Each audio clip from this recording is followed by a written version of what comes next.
ایک مرتبہ ایک یہودی جو توریت کا بہت بڑا عالم تھا تو وہ حضرت امام علی ابن ابی طالب کے خدمت میں حاضر ہوا اور کہنے لگا کہ اے جناب علی ابن ابی طالب، میں نے عرب کے لوگوں سے یہ سنا ہے کہ سرزمین عرب میں آپ سے بڑا اور کوئی عالم موجود ہی نہیں۔ تو حضرت امام علی ابن ابی طالب نے یہ فرمایا کہ اے بندہ خدا، جان لو کہ اس وقت اس ساری زمین پہ ہی مجھ سے بڑا اور کوئی عالم موجود ہی نہیں، اور یہ جو علم میرے پاس موجود ہے تو یہ علم مجھے اللہ کے رسول نے عطا کیا ہے، اور یہ علم اللہ کے رسول کو خود اللہ نے عطا کیا ہے۔ تو وہ یہودی کہنے لگا کہ اے جناب علی ابن ابی طالب، تو پھر ٹھیک ہے، آج میں آپ سے ایک ایسا عجیب و غریب سوال کروں گا کہ اگر آپ نے مجھے میرے اس سوال کا صحیح عقل مندانہ جواب دے دیا تو میں آپ کے نبی کے دین کو قبول کر لوں گا، لیکن اگر آپ نے مجھے میرے اس سوال کا صحیح عقل مندانہ جواب نہ دیا تو پھر یقیناً آپ کے نبی کا دین ایک جھوٹا دین ہے۔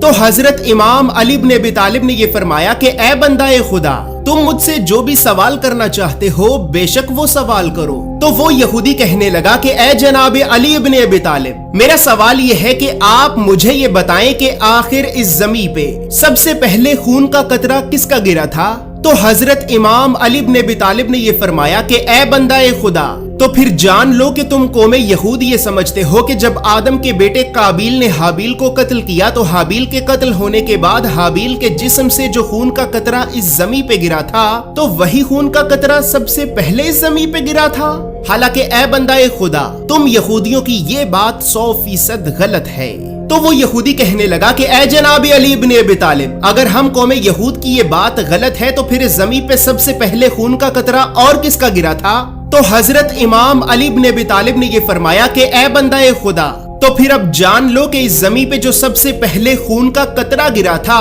تو وہ خون کا قطرہ آدم کی زوجہ حضرت بی بی حوا کے خون کا قطرہ گرا تھا، کیونکہ جب حضرت بی بی حوا نے اپنے سب سے پہلے بیٹے حضرت حابیل کو جنم دیا تو جنم دینے کے بعد آپ کے جسم سے جو خون نفاس کا پہلا قطرہ اس زمین پہ گرا تھا تو وہی خون کا قطرہ اس زمین پہ سب سے پہلے گرا تھا۔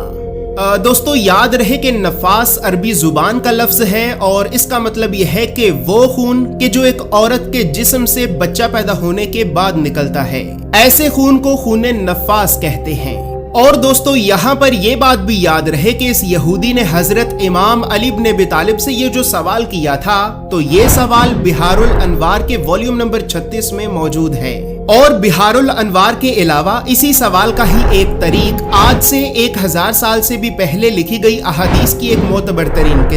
کتاب الکافی کی حدیث نمبر 1381 میں بھی واضح طور پر موجود ہے۔